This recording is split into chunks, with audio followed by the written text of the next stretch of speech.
Do you have your diary? Yeah? Why? Do you? Oh, no. I was literally lying in bed last night and I thought, I need to not take that anywhere anymore because I lose everything and I can't. That's one thing I don't want I people reckon that should be your habit. Just leave it at home. No, everywhere you go, you stop before you leave and you look but around. I do that. Honestly. But I reckon if you stopped and looked where around. did I leave it? So don't even know. Once you figure out where you left it, I'll give it back to you. Hold on, let me think. Where did I use it? Just at work? No. No. Damn. Under the plate of guacamole and corn chips. Okay, that's not fair. I saw you put the guacamole on top of it and I thought that's a bad idea. I'm going to forget that. Yeah. Okay, Sorry, that was bad. Also, I'd had a drink, which makes my senses always way worse. Yeah. Okay, moving on. The whole reason reason we're doing this podcast, actually, we thought it could be kind of cool. Firstly, I'm more going to share a bit of an update around my money situation, but I'm also quite curious to hear from Vic because we haven't actually spoken that much about your personal financial situation with relation to a second mortgage, being on a lower salary, Can we not? Okay, No, I'll don't. start. Yeah.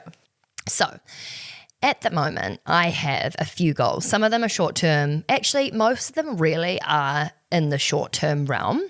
And this is kind of what I wanted to talk about is that I know a part of my personality is that I get a bit overwhelmed with having many different goals or things that I'm striving for.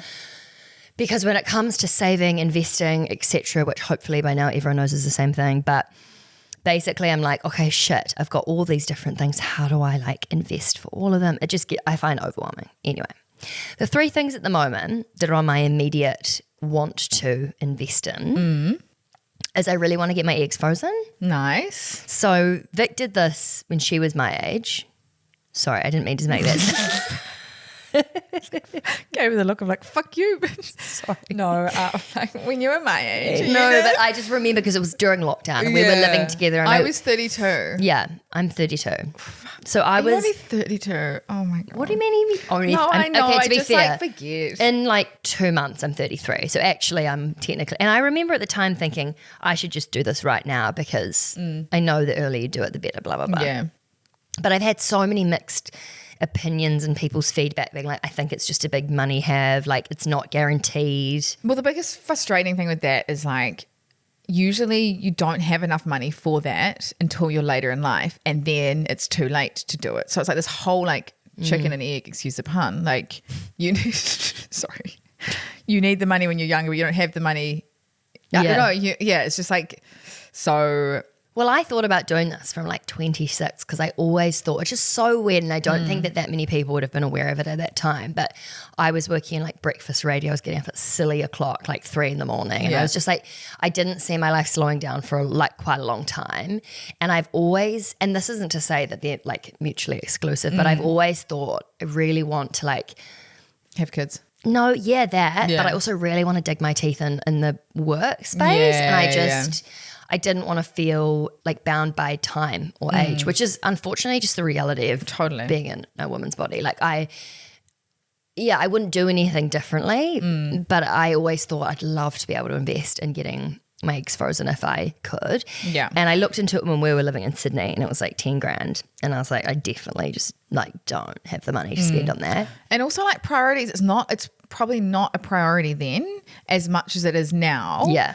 But it should be. It's like insurance, it's weird. But did you think of it like insurance? I'd love to kind of talk about that because as I'm looking at it over here, it's about £7,000, which is around 1,400 which New it Zealand. probably has gone up to that. Yeah, it's probably similar. Inflation, damn it. But I'm just sort of I definitely did. As soon as I got it done, I literally felt like I had a new lease on life, which is psychologically fucked, but that is what it is. And then now I'm kind of not starting to feel that panic again, but I'm just keep flip-flopping between what'll be will be with need to get a fucking wriggle on. Yeah. But I also think there is that I've got eggs on ice. How many did they get? 4. Just like nothing. Well, I mean, I have no idea what to expect. Like, I don't know. I've had friends that have done it and they've got like 12, 14. Whoa. So I'm just like, can I have some of yours, please? Thanks. This is where I'm at, is that's something I'd like to spend money on soon because I don't want to leave it too late. Yeah. And I did that AHML, what's the the blood test. The blood test thing. And I was in orange, which I know is like not great. I can't remember what it was. Basically, there's green where it's like you've got a whole chicken factory, and then there's like orange, which is, you know, maybe you should think about it, and then you have red, which is like get a real wriggle on. So I'm in orange, and this is a while ago. Anyway, the point is I want to go and spend quite a bit of money on that. At the same time, I haven't told you any of this, by the way. It's quite fun to be telling you live on the podcast. I'm going to buy a house. Nice. Yeah. Here or in New Zealand? In New Zealand. Yeah, nice. And I'm going to do it with one of my best friends. Oh my God, fun. So you know Ella. So Ella's actually been on the podcast before a couple of times. Arguably both kind of slightly financial disasters. I know. That's not, No. Sorry, I shouldn't say that. That's actually shit on me. Because then you start believing it. Yeah, no, but it's more just the fact that like actually she has had her shit together way more than me. She's actually bought and sold a house already. But we are both in relationships. Both of our partners aren't in positions to go in on the house for their own reasons, which is totally fine. And I actually have had this really cool like feeling of pride and excitement to not be doing it within my relationship.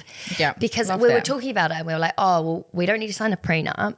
We don't need, like, obviously we need to have like contracts in place and, you know, talk about like, should someone want to sell ahead of the other person and blah, blah, blah. Yeah. But there's something really exciting. I feel really proud. And so I didn't want to get too excited because she's had the initial conversation with the mortgage broker. And I was sort of half expecting her to come back and be like, just kidding, me and my boyfriend are going to do it. So I was like, I don't want to get too excited because I'm so in if you want to do it together. But I guess I just wanted to chat to you about your thoughts in regards to going in with somebody. Yeah. I mean, there's the obvious, like talk to lawyers, make sure you have like talked about all of the potential shit situations, blah, blah, blah, blah, blah. But it's exactly the same like you would with a partner. It's like you've got to make sure that you are prepared for the worst case scenario, that you and Ellen never speak again and it's got so vile and you can't stand each other and your property has gone down in value by 50%. You know, my God. But that's the kind of, and if you excited. prepare for that, then anything above that is great. God. Sorry, just put it. Jesus, thanks for popping the balloon. Yeah. No, but I think my thing is like, in terms of, you know, sharing a deposit, am I right in thinking if you do it with a partner or a friend, you have the ability to purchase more because you have a bigger deposit and two earning capacities? So would that mean that we have, like, if I was to do it by myself, I probably could only get it, you know, much lesser, which is still fine. You could borrow less because you'd have a smaller deposit. Yeah. And then your salary, you have to be able to service the mortgage and pay it. So therefore, if your salary doesn't cover that, then that also could be a reason that you don't get the mortgage. So doing it with someone definitely means that you get to share the deposit. You also need to talk around if that deposit isn't split 50-50, then is the ownership of the house not split 50-50? Oh, yeah, definitely. So like you'd make it all even for sure. But then if you're paying 50-50 in the mortgage repayments, then, you know, like in terms of, well, then if you're putting 40% and 60%, then do you pay that in the mortgage repayments? Like there's all those things to consider. Okay. And there's so many helpful platforms that can help you do that. And I mean, banks and particularly mortgage brokers, they have conversations like this with partners all the time. Yeah. One partner might put in 10% and the other 90 or but then they're willing to increase that by servicing more of the mortgage. You know, like there's so many, you might not have the lump sum money, but you might earn more. I don't know. There's so many ways to cut a chicken. Can we stop talking about chickens? It's really not loving There's so many ways to slice the dice, cut the cloth, split the bill. Oh God, that was so uncreative. Yeah. But I think it's just making sure that you've talked about worst case scenario. Yeah. And then what if you also want to renovate it or add value, paint job, new floors, windows, whatever, like do you split that 50-50 if she's living in it, if you're not, all those things. All right, there's a bit to do. Yeah. Good But no, it's But how exciting is that for me? And do you know what's exciting about it is if we buy something in New Zealand, which is the dream, then whenever I go home, you'll have somewhere to go because like I am so sick of feeling Yeah. semi. Like, Like a I bit don't know. of a Like, it's nomad. so nice being able to live with parents and spend time with them, but you really feel like you're in their space. And Yeah. I don't know. I just feel, And I you don't feel want like to I'm outsay growing your up. welcome and all of that. And Yeah. just also having your stuff all in one place is, no, I totally get that. That's really How- exciting. How have you found, because you had one house and then in the last year you've increased that to having a second mortgage. Yes, yeah. How have you found, because you're also then paying rent over here, how do you manage that, like in your house, the one you were living in? Yeah. Are the people that are renting it like covering the mortgage, and the same with your, like, Yes. how does that whole thing work? Yeah, so the people in my first home in Auckland, they're covering the mortgage, which is so great. good. Yeah, but I'm still on interest only, Right. So which is not good. so that means you're not paying down the actual not principal. paying. Not paying the principal, so not paying off the loan. But at least it's still. But I will eventually. Yeah, once we start paying ourselves a bit more, then that'll give me the flexibility to put that money Change into it. that. Yeah. They're actually moving out. Well, it's only I think it was like an 8 month. They've moved anyway. We've got to have a chat, but in the next couple of months, and then I might see if there is flexibility to increase it a bit more. The rent. Yeah. So then, because I managed to fill it pretty quickly. Yeah. But it is quite nice to know that it's just like their money comes in, the money goes out to the bank. Like I don't even have to like look at that account, like it's not. The asset is like still staying there. You Yeah, maybe it's aren't just like kind paying. of like working away itself in the background. You Yeah. know what I mean? There's nothing that I need to do there. And then, yes, with the mortgage in Matarangi, my parents are actually renovating at the moment as well. So So this I is like a semi-beach house. Yeah. So we had half of so their parents. I was going to say, so you went Yeah. in with your parents. Did Yeah. you do 50 and they did 50 together? Yeah. And so how did that then work now that you said, did you say they're renovating?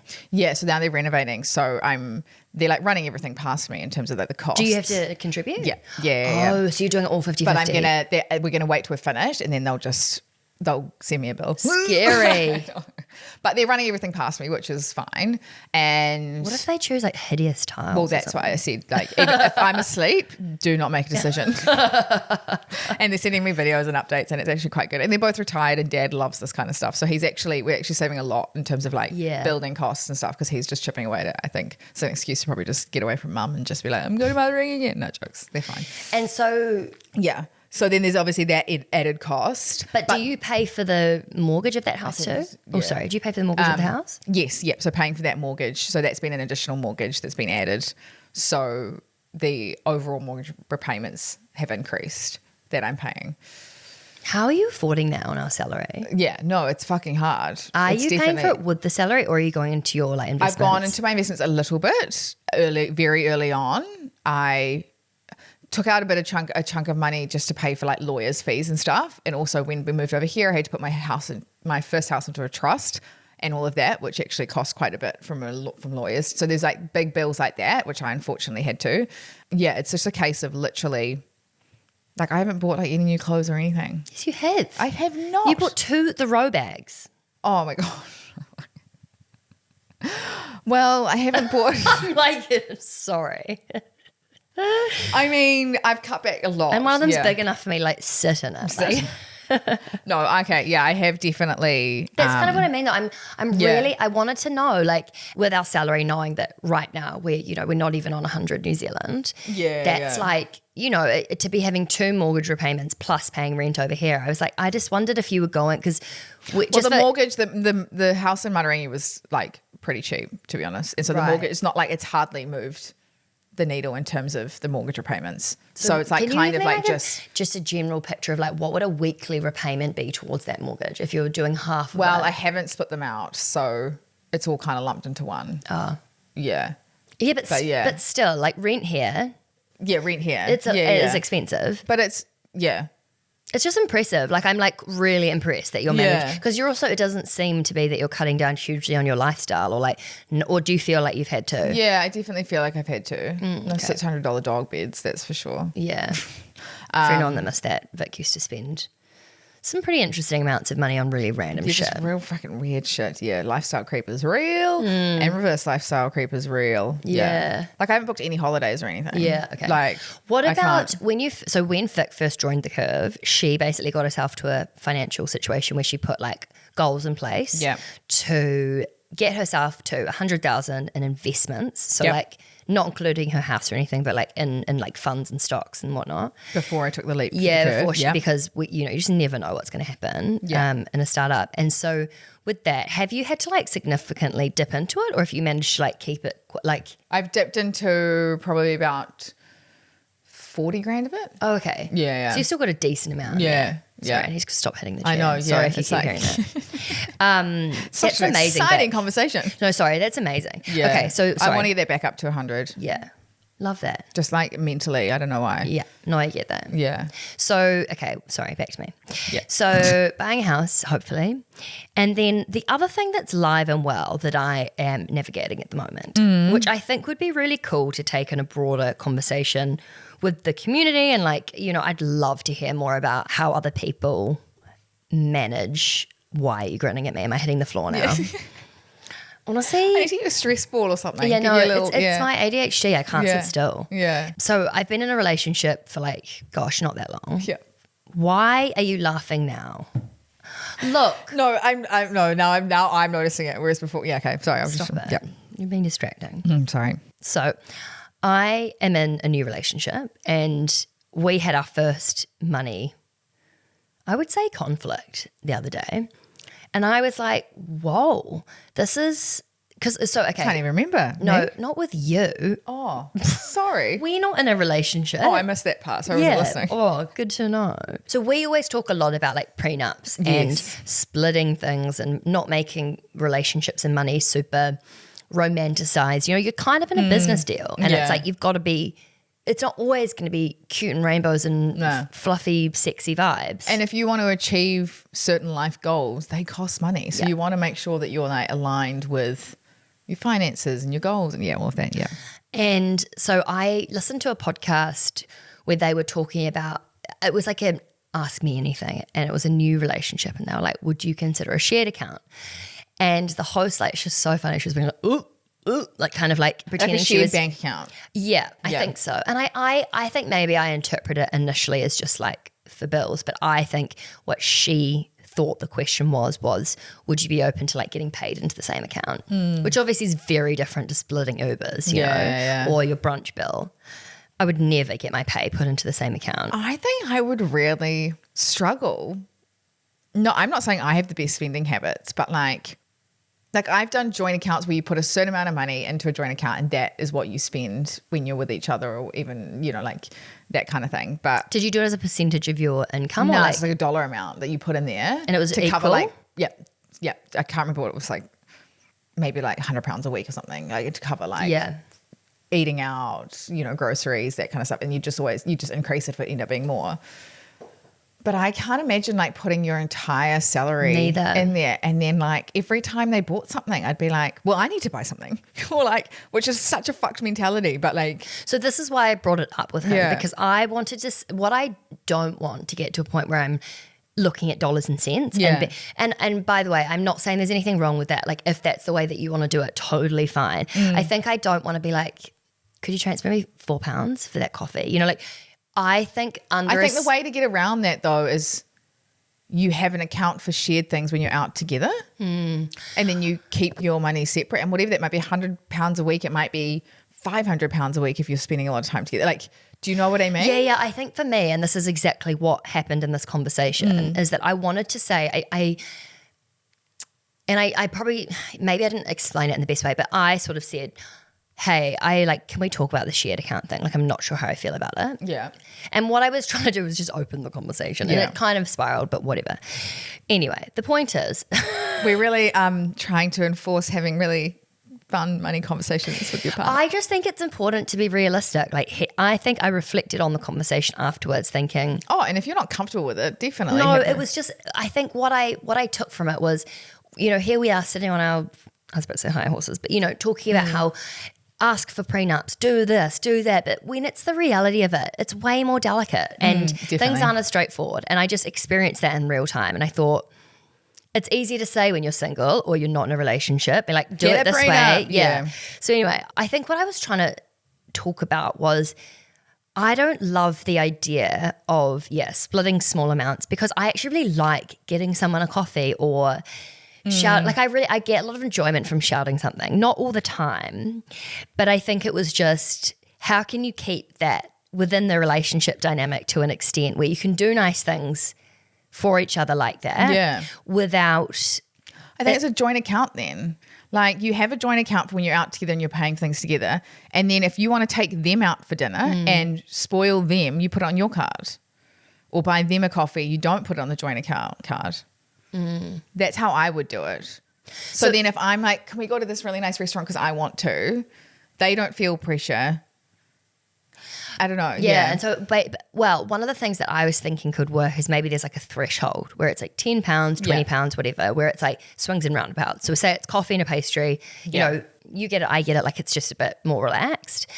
And then there's a shared account for if you're out for dinner together and it's just, it's not a special occasion. It's like, let's get Uber Eats or whatever. And that goes on there. Or I don't know, but it was just interesting because he was like, why don't we just, because on, you know, neobanks, whether it's Monzo, Revolut, whatever, you can just split bills. So he's like, why don't you just split it with me? Like, I don't know. It's just, anyway, I have no. It's unsexy. Yeah, I don't have like a conclusion. And I know that it goes against everything we've talked about by saying it's unsexy to split a bill. Yeah, but true. it's so ingrained and it's really weird to, and hard to try and communicate or find something that works. So I don't know. I just thought like it could be quite interesting does, like, to £4, like if you shouted him a coffee, does that consume you in terms of, No, I would want to be able to do that. No, but like, are you like, oh, I just paid, if you did that like 3 or 4 times in a row, would you be like, oh, you kind of owe me like £12 now? Oh, maybe. Do you know what I mean? Like I think it's. Oh, I think the thing is he is really generous and he does, you know, like that's I think what I mean is like I want to be able to just like have a certain threshold that's like, what goes around comes around. Yeah. Have maybe like split bills on essentials, whether it be like Ubers, groceries, that kind of thing. And then if we go out for dinner, but it's like we're both going out for dinner. It's not I'm taking you out. It goes like we split. Yeah. I guess it's just trying to figure out if having an account that you put money into works or if splitting the bill is just easier because you don't know how much you're spending. It just then means like trying to figure out when you're splitting something and when you're not. I think I'm more in the camp of like, let's just put a portion of our monthly pay into an account and that's when we're out together, whatever, we just use that so that removes the discussion of having to split anything because it's already split. But let's just say you're going out for dinner and you're getting a soda water and they have 5 beers and you're paying it on the shared account. So you think of that as semantics. I'm like, because there'll be a time when I'm that's kind of what I mean is I want there ordering to be a dessert and you don't want it. Yeah. Cool. I think it's like.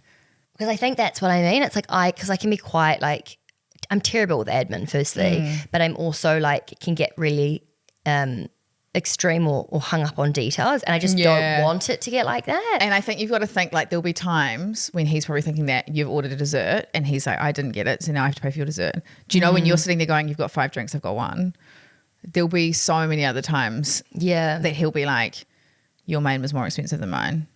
Yes. Do you know, it just like it goes and swings and roundabouts. I think that's kind of what I was trying to get to though, is like how can you be realistic and like sort of pay more or less for like the more transactional or shared experiences that aren't necessarily like I want to take you out on a date, but then it not be. I think it's more you just put a set amount for what works for me, putting a set amount into a bank account and that's what we use when we go out together, and then I still have my own. The majority of my salary that I can spend how I want on going out with my friends, clothes, I don't know, anything else that, you know, my feel good fund, all of that kind of stuff that I can just spend money on. Because I would hate it if we put money into that account and then I'm going in facial. Oh, but but I think I do think if you're entering a relationship and then vice versa, if he wants to buy me a gift or something, he's not going to use a joint account. I'll be like, cool, imagine. It'll be quite funny. Interesting. Yeah. I don't know. I'm not sure what feels right for me, but if anyone listening has like a really good setup that works super well and they feel like they have financial independence within the relationship, as well as like a really kind of fair, equal, non-weird way of splitting bills, whatever, I'd love to hear. I think it would be quite cool to get almost a big brain dump from people to hear of what works. Yeah, maybe we can do some sort of like information gathering situation. Do we in the Money Reset go into like couple stuff? Is there an element of talking? Because I think for me, if I look at all of this stuff, like egg freezing, buying a house, splitting money, like I think all of that sort of feeds into feeling like overwhelmed with short-term, long-term goals. Do you know what I mean? Yeah, no, we do. There's a lot on goal setting, short-term, long-term, how to manage certain goals at certain times. There's also an element of, talking about money and relationships and how to navigate that.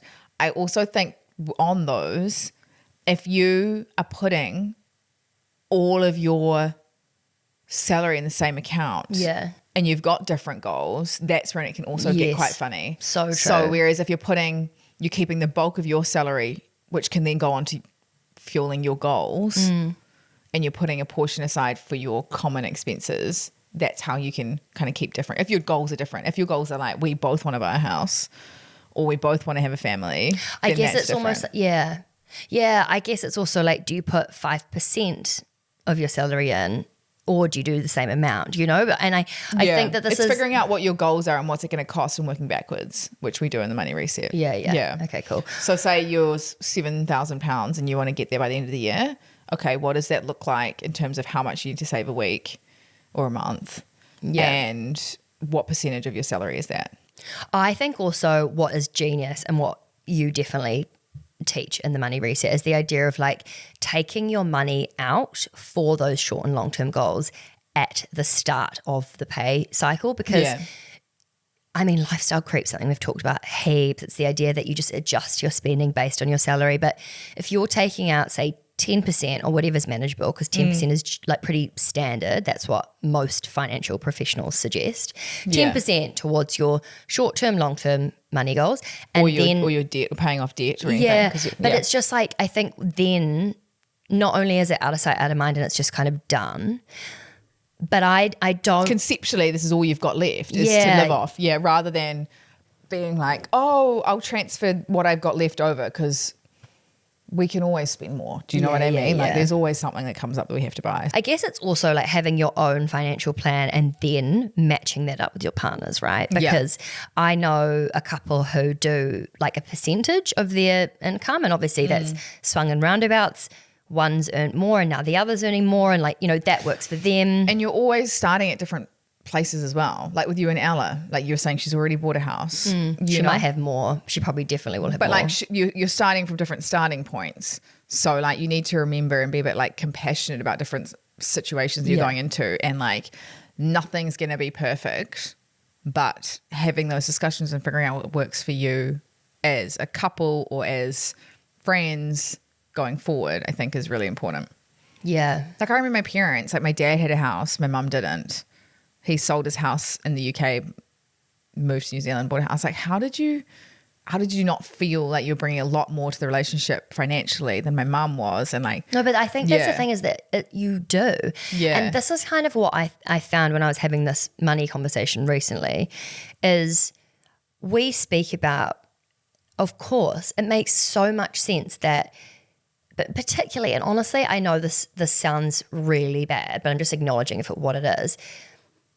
If my partner was to say to me, oh, we'd be getting a prenup, I'd be like, my immediate thought spiral is, you don't love me, you don't want to care for me, you like, which is, I know, by the way, I'm prefacing this by saying I know that's ridiculous, because here I am sitting here being like, ask for a prenup, own your own financial situation, stand on your own, like I know it's really, but even just like watching Bridgerton, for example, lately, I'm looking at these girls standing on the dance floor with their dance cards, waiting for some guy to come and tell them they're going to get a dance. And you know, this every season they're searching for a husband. 3 seasons without a husband, and they're like going to end up being alone. Like it's or just on the street, you know, and it's the whole idea that you need a husband to be a functioning member of society, to be like to have the stability and security, and all of that stuff's all talked about. And so when you then watch the show, which like, I mean, I love it. But the context it gives you for how ingrained that idea of having a partner that provides and gives you financial security, it's so messed up.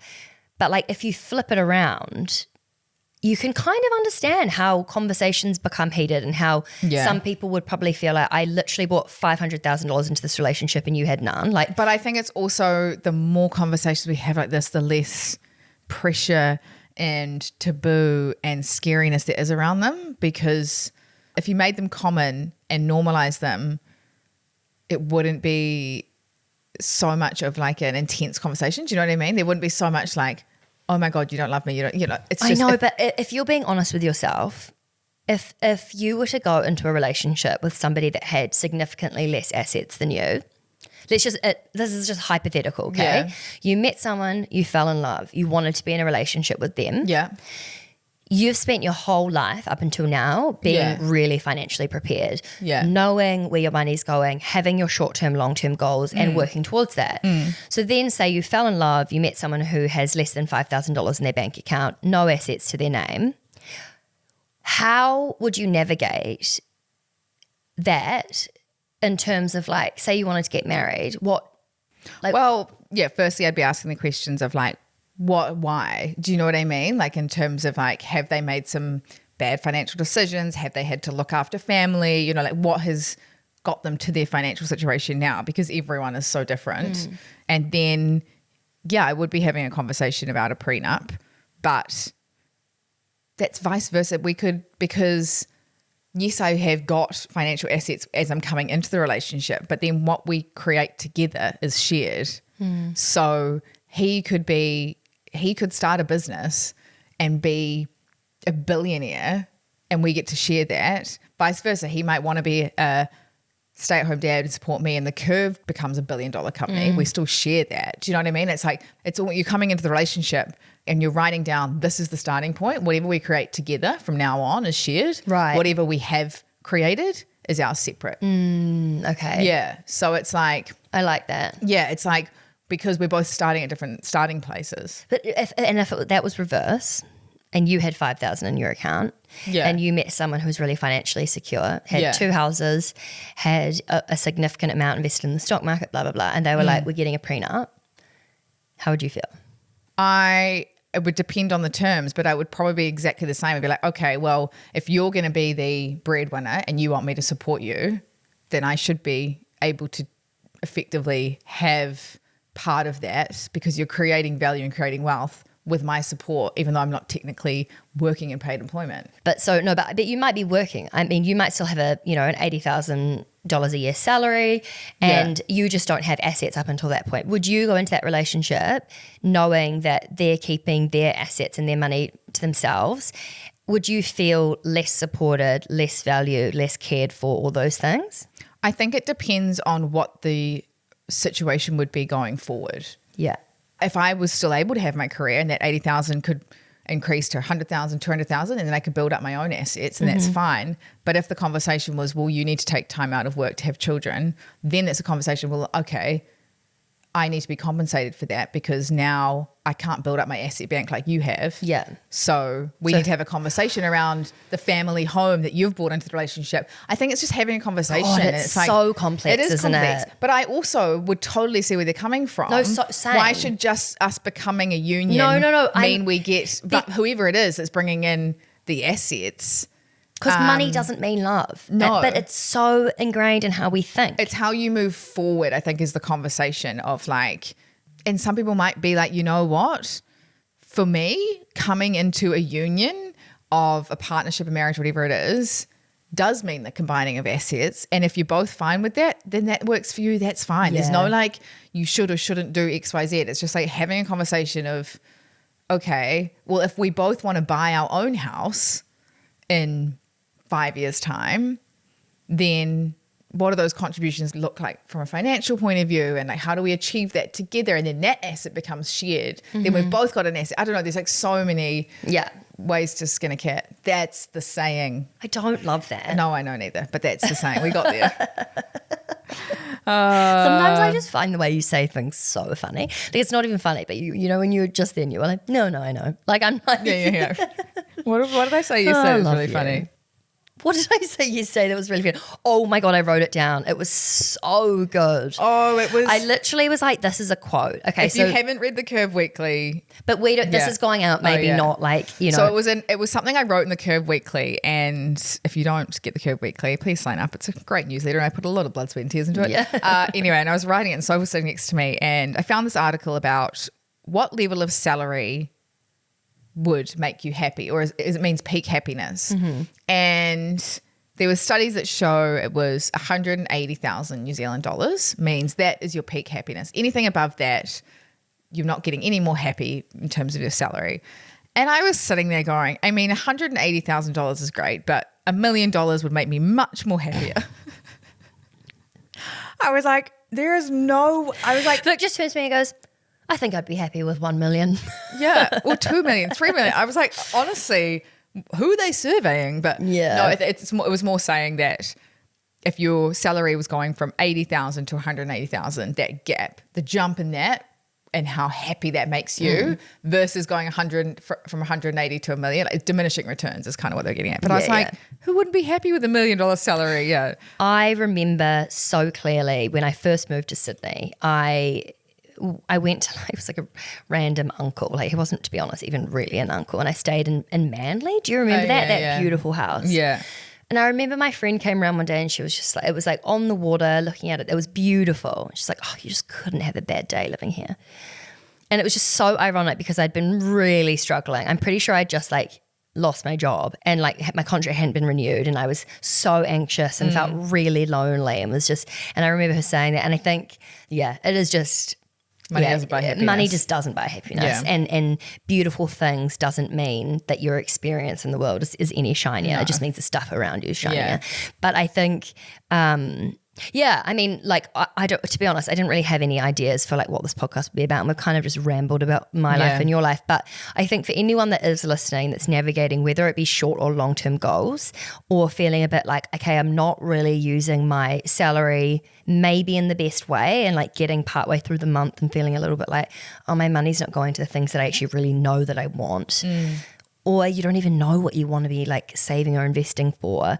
The money reset we're doing, it starts at the start of August. So we'll put a link in the podcast show notes because it is a really good chance, like not only get yourself on like a good sort of like financial pegging or like have a little financial spring clean, but also if you're in a relationship and you want to make sure that those match up, it's a really great opportunity to do so. It is. And do you know, also side note, do you know what made me feel better? You know how you said you'd taken money out of your investments, like a chunk out? That made me feel better. Yeah. Is that selfish We're of not me? perfect. You know, no one's perfect. Yeah. I kind of just assumed you'd be like, no, I've still got 100 in there. No, but I need to build it back up, definitely. Yeah. Okay. Okay. All right, everyone. Get in go. touch with get in touch. I want to know the relationship stuff. Yeah, I really want people to like send us a message or an email on the relationship because I'd love to start looking into this in a bit more detail. Definitely, how you split your finances with your partner, what works for you, what you've tried, what you haven't. Yeah. Okay. Okay, bye. Okay, bye.